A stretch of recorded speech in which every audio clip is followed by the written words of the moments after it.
Hola, hola, acompáñame a hacer una receta de dulce de coco por primera vez. Inicié preparando el coco, para esto lo puse en el fuego para que sea más fácil pelarlo. Eso es un tip que me dio mi mamá y súper bueno. Y bueno, ya teniendo el coco listo, uno lo voy a picar para hacer la leche de coco y el otro lo voy a reservar para rallarlo más adelante.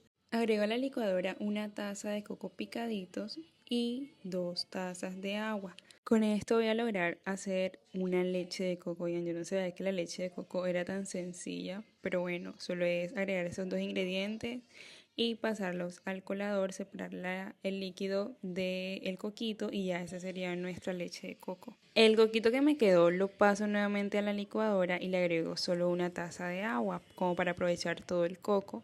La vez pasada agregué 2, esta solo va a ser 1 y pues también hago el mismo procedimiento. Siguiente paso, rallar el coco y ya aquí tengo mis ingredientes listos, la leche, el coco rallado y la panela. Esta es la vía que usaré, así que agrego todos estos ingredientes en ella. Ponemos a cocinar en llama media y cuando ya esté en este punto vamos a agregar canela y clavito. Siguiente paso, revolver, revolver, revolver. Se me había olvidado ponerle un puntico de sal.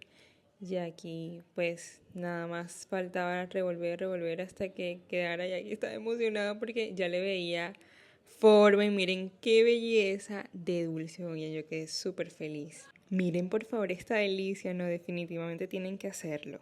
Bye bye.